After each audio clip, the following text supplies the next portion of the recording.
I'd like to also have Maricela Castaneda and Edwin Rodriguez who are going to speak. So here representing those Galicians work in those Bay Area.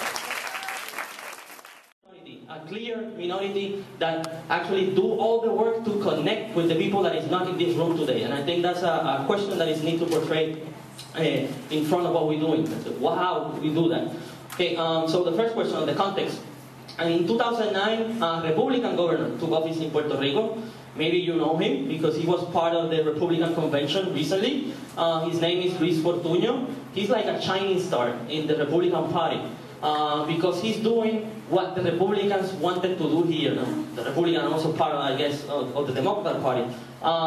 So that's important because the whole plan of this Republican governor is a shared sacrifice. Well, I think it's the same thing here. The austerity plan, what he imposed since his first week, the first thing what he did was to declare an emergency state in the Iceland. Imagine, the first 2 weeks of his in office, declare an emergency state, saying that the fiscal crisis was so big that he had to take extraordinary measures to fix the thing. So the austerity plan were composed mainly of 2 or 3 ideas. First, that we have a big or a giant government, so the government needs to be shrink. The second idea was that private is better than public, so we need to destroy every public services.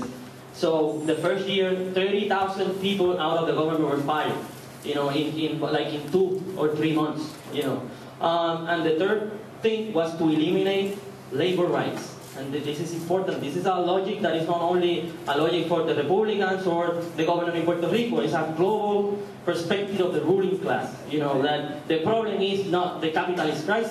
The problem is that workers have too many rights. And that's a logic that we have to oppose with, a completely different logic. In terms of a context that I think is important too, is the context of the student movement itself. We had several students striking between 1996 and 1998 against privatization in Puerto Rico. In 2004, we have a Victories student strike against the intention of the administration to cut classes. We have another 2005 student strike against tuition rights, in which we lost it. And we have between 2006 and 2008 several mobilizations that were not as big as the one of 2010. Actually, they were small, really small. A lot of students were expelled out of the university because of their participation of the struggle.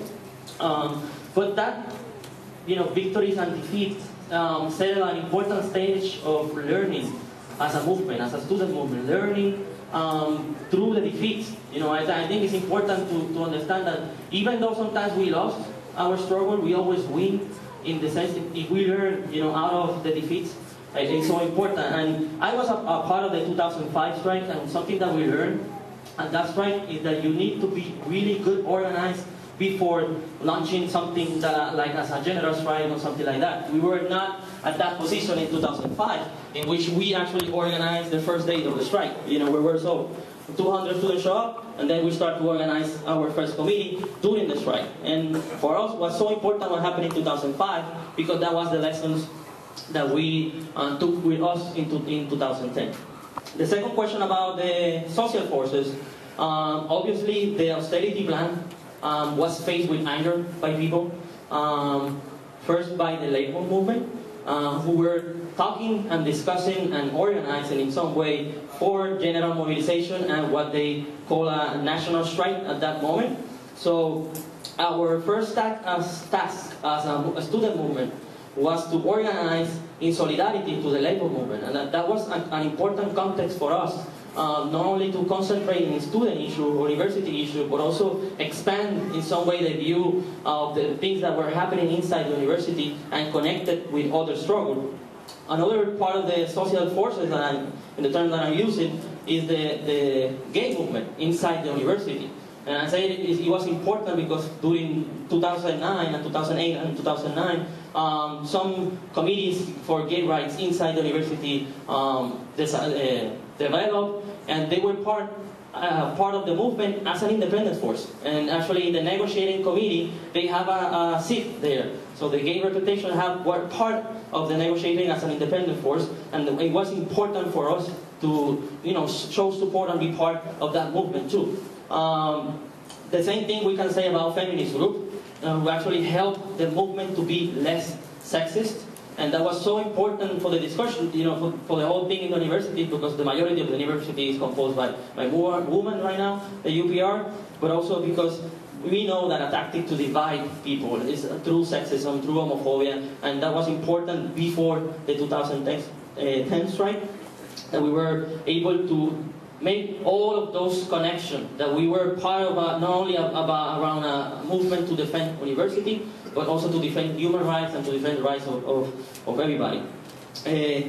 Around the topics or the themes or the topics that actually help us to mobilize, I'm gonna make a list on some of the way that we change, and this is an important discussion because we know that all the topics not all the time mobilize. We have important things to say about different things, but not necessarily those things are important for students or for people. So we need to be tactical in a way. So how we use slogan, how to change for a slogan to another slogan in order to mobilize or to create more conscious of the people. The first slogan that we started developing and mobilizing around in 2009, a year before the strike, was obviously solidarity with the workers' movement, and we were against the mass fire or layoff the way they were doing. The second slogan or demand was that we were against the budget cuts. There were budget cuts all around the country and all around the department. But in the university, the first year of Fortuño, in 2009, he eliminates or he cuts the budget in 100 millions the first year. And we know since the beginning, if you cut the budget, what's going to be ahead? A tuition rise. Because the university have amount of operation. So, and it needs money. Where the money is going to come, it's not from the government. We know that it was a targeting for us. So, and in 3 years, it was 300 years. So it was in the first 3 years of this governor, 100 millions per year less in the budget of the university. So we start denouncing and connecting the budget cuts inside the university with the budget cuts outside the university, making clear that what is happening outside, fire, layoff people, eliminating departments, eliminating agency, privatizing, what's going to happen inside the university too. But, doing the story short, the labor movement in some way stopped protesting, mainly because the bureaucrats don't want to confront the government.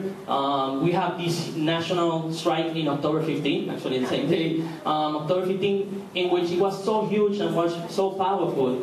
And I think if the bureaucrats of the unions were scared, actually, that the labor movement from below can, overcome and go more far. As part of that protest, the student, as part of that national strike, we stopped the highway, the main highway of Puerto Rico for the whole day. And that actually created a big confrontation with the police, was part of the news and was part of the discussion. And what was the position of the labor bureaucrats? That was not good, that we should stop that, and everything, So I think, in some ways, in October 15 of 2009, we have to, as students, to settle our own path. So, changing the context between labor mobilization, because that was not any more labor mobilization, we changed our perspective of how we're going to build the movement. And we passed through big slogans like stop budget cuts, to small issue, what I call small issue in Spanish, in English. Denouncing, for example, the intention of the administration to close summer classes. They did it school through school. I was in the education school, and I was in this meeting organized by the chief of the school, and he said that probably we are not going to have summer classes because of the crisis. So we organized a meeting to discuss with students that what we're going to do if they finally close the summer classes. And to that meeting, 70 students show up. So we also denounced the closing of a small library, a really small library in a department, which gave us respect, from students. Small amount of students, but gained us respect. And then the administration also wanted to impose a special fee for summer classes. First, they want to close it, then they say, okay, if you want summer classes, we're going to impose a new fee. So we start denouncing the fee as part of the consequences of the budget crisis. Then, when we oppose also the fee, they say, well, then we are thinking about closing all the summer classes. And so we start mobilizing, doing pickets, small meetings, talking to students, tabling around that issue. And then the administration also, well, this is not thinking, they approve to eliminate or reorganize, they say, reorganize the student and fee waivers or tuition waivers. And that was it. You know, I think 1/3 of the UPR students receive and are part of waivers. So that was too much for a student to accept it. And that was the main reason why, because we started the first strike in April, because we want to defend students' right to study and student right to have free education. The tuition rise, we were denouncing and saying that what's going to happen since they cut the budget. We say what is coming next year, and probably they do it during the summer because they always do things during the summer. Is to raise the tuition, and we were like doing this, all this propaganda, all these general ideas, connecting small things in the parliament, connecting small things in school with the big thing, with the big context of what is happening in the country, what the government is doing, privatizing, what are their intentions. And we discovered the tuition new fee during the strike. We were negotiating with the administration, and they say, you know what, we are thinking about imposing in August a new fee. So we were striking for 1 month. We actually stopped the reorganization of the student waiver thing. And we continue striking because you announced us that we want to impose a new fee. So we continue striking 1 more month until we stop the student fee to be imposed. They call the student fee a stabilization fee. They first destabilize or whatever, destabilize and destabilize something like that. So they impose us a stabilization fee.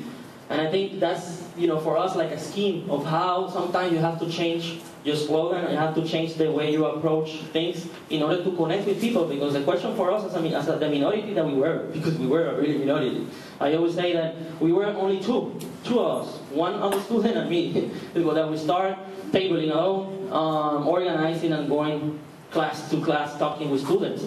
And at the end of the first semester that we do that, we grew, you know, to 6.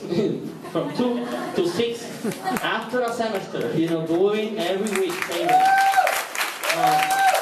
it's possible. It's possible. In terms of tactic or strategy, and I think it's important also that we are as flexible as we are in terms of using slogan and using ways to connect with students. Also, we need we have so different tactics and different things. I'm just gonna skim also or list some of the things that we used to did. It's cutting my time. Regular bulletins. I think we were successfully producing a bulletin systematically every week with different topics. You know, some of the topics we expanded more. Some of the topics we just make graphics to show students how the things are gonna affect us directly. But we did that every week. Every week, we produce a different bulletin and we give it to students and we try to open conversation with students. And I think that's important because a lot of the students that at the beginning, you know, look at us like, you know, another leftist who's doing things. They respect us. They respect us, even though they don't agree with us, you know, and they don't look at us in a bad way.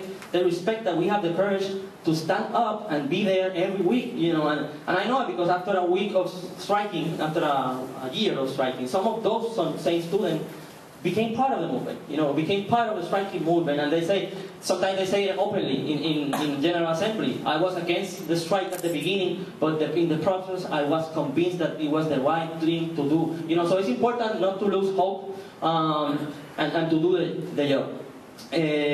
What else? Tabling, painting the university and doing murals. And I think art is a powerful way to connect with students. You know, that creates an atmosphere to discussion.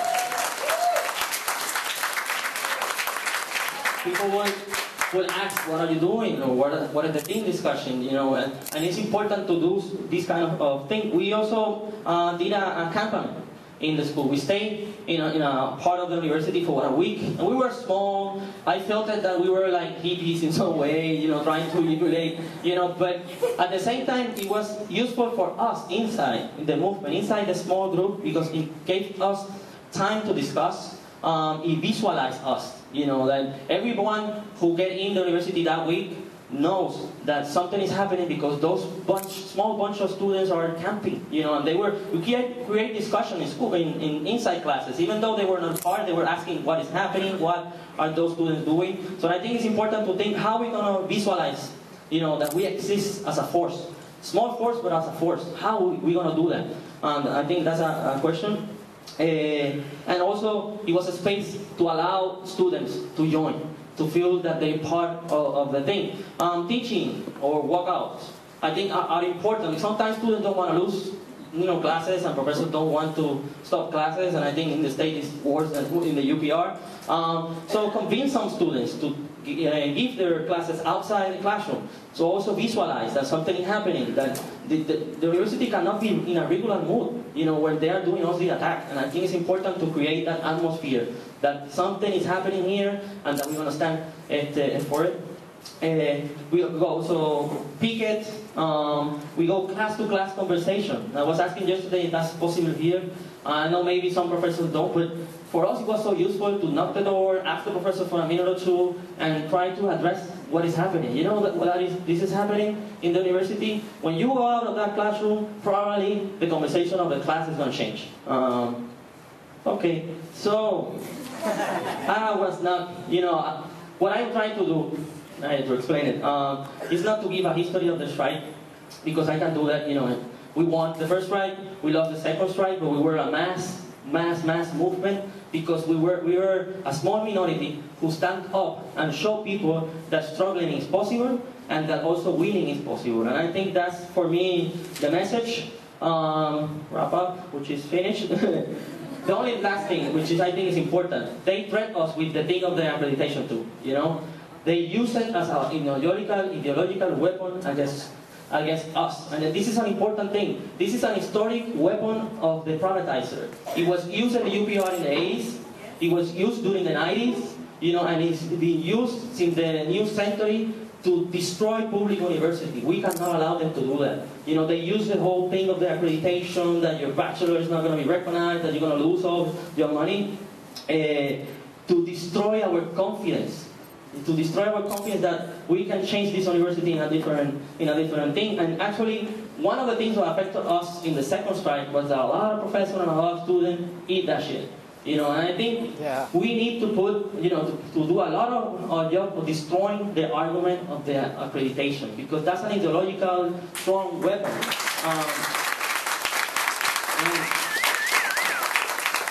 Maybe we can put out the demands. They shock us, the shit of the shock us. Maybe a small demand that people from different views can have is a stop of the shock us. You know, we can go out, you know, eliminate the shock us process and start a discussion inside the university of how we're gonna, you know, reorganize the university to actually achieve what we want and to put a different agenda. I think the ones who are in power have a clear agenda of what they want of the university and what they want out of this world. And I think we have to have the same clarity of what we want out of the university, that in my opinion is a university for the 99%, free education for everybody, and an education that free our mind, not to restrict us to think like everybody else wants to think.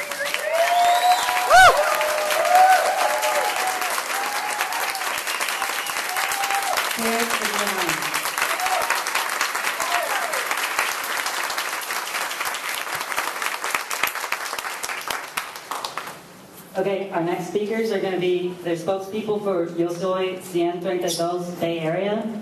I think they're going to play a little video to start, but let's hear a round of applause for Maricela Castañeda and Edwin Rodriguez.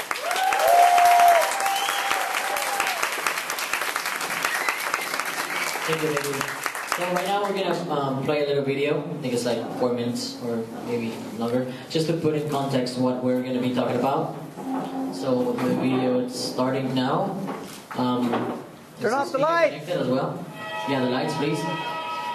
So right now it's about the October 2nd massacre in 1968 in Mexico by the pre-regime of Díaz Ordaz, the president back then. It has English subtitles, so hopefully you guys can see it.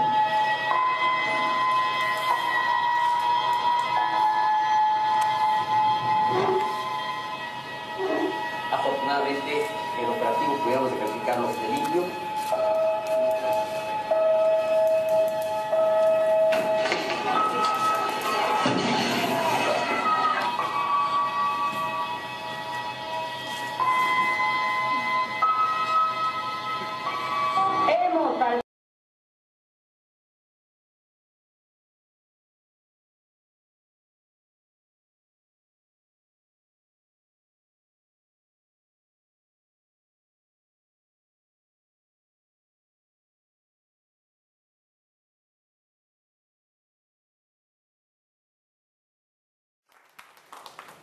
Okay, our next speakers are going to be, they're spokespeople for Yo Soy 132 Bay Area. I think they're going to play a little video to start, but let's hear a round of applause for Maricela Castañeda and Edwin Rodriguez.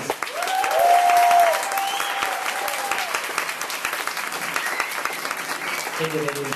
So right now we're gonna play a little video. I think it's like 4 minutes or maybe longer, just to put in context what we're gonna be talking about. So the video is starting now. Turn off the light. As well. Yeah, the lights, please. So right now it's about the October 2nd massacre in 1968 in Mexico by the pre-regime of Díaz Ordaz, the president back then. It has English subtitles, so hopefully you guys can see it.